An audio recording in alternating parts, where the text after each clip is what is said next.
Hi there, welcome to our channel Tech. In this video, we'll talk about how to set automatically fulfillment with Printful. So for this, visit printful.com and log in with your account.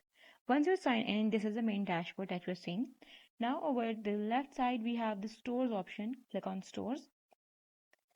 And now here, make sure that you connect the store. If you haven't, then create an account with Wix or Shopify and connect it with your Printful account. So once your store is connected here, then click on View Store. And now click on settings.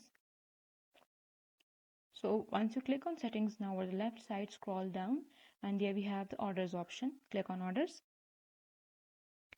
and from here scroll down and make sure that this is not checked and this is the selected part. Like it is manually confirm important orders and it is automatically confirm orders to be fulfilled. So check this box and click on save. So now you're good to go. This is it for today's video. I hope you like it. If you have any question, please comment down below and do subscribe to our channel. Thank you for watching. Bye.